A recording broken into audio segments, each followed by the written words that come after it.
sticky, melt in your mouth pork ribs. I absolutely love them.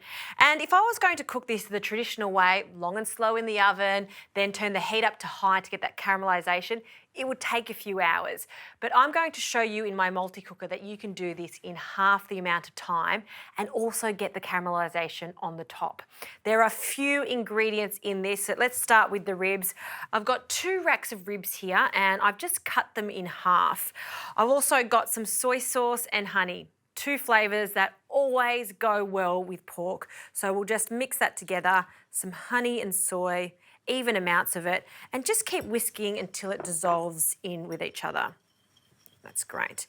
Now I'm going to pour that over the ribs, and it's a simple thing like honey and soy that makes such a special dish. You don't need many other ingredients to make this shine. So just get your hands and just rub that mixture over each rack of pork. If you have time, you could marinate this overnight, but the whole point of this is to get these ribs in and get them cooked within the 45-minute mark. So these ribs go into my multi-cooker bowl. You can see it's a large capacity, so it can fit quite a lot. In fact, if I was doing this for a party, I could add double this recipe. So I'll pop them on top of each other. All of this honey soy mixture can go over the top. Just pour it in.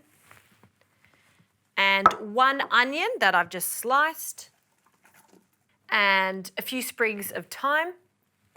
And just to ensure that they stay super moist as they cook, some stock. I'm just using some chicken stock. And we'll pour that in. We want about a cup.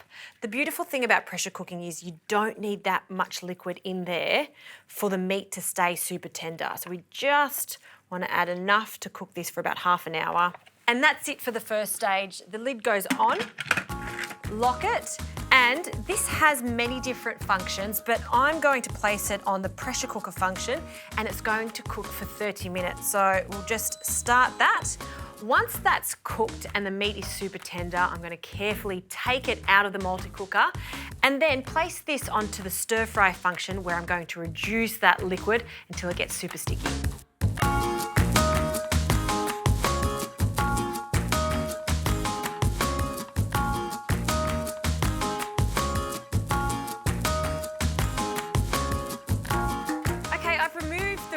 They are super tender, and I've just put this on the stir fry mode just to reduce that liquid so it becomes a glaze. Look at that.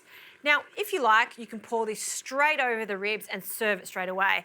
But if you want to get them extra glossy and sticky, what I recommend is placing the ribs back into this liquid and just coating it in that honey and soy mixture. Just be really careful when you're placing them into the bowl now because, like I said, they are super tender. And all of that honey in there is going to help give them an extra sheen. But to get that, I'm just going to use the crisper lid. So I'm going to place that on and I'm just going to start the grill mode. So we'll just go through the menu, number 2, and press start. And that high heat on the crisp lid is just going to caramelize those beautiful ribs. So that won't take long at all. All right, this is ready to go. It smells so good. It's caramelized and all of that liquid has become even more sticky. So we'll just very carefully transfer these ribs onto a plate and just pile them up. This is all about generosity when cooking pork ribs like this. So, second one, you can see how the bone's just moving away from the meat. That's a really good indication that they're cooked. See how you can see those little bones there? Just perfect. And the last one on top, and just have a look at those caramelized onions. The sauce, well, it really is all about that yummy sauce too, so just let all that sauce fall down the sides. Ooh, very good indeed. The last thing I'll do is just garnish it with a bit of thyme, which is what we added at the beginning, just over the top. I love pork ribs. I don't like how long it takes to cook, so this is a fantastic solution, cooking it in the multi-cooker.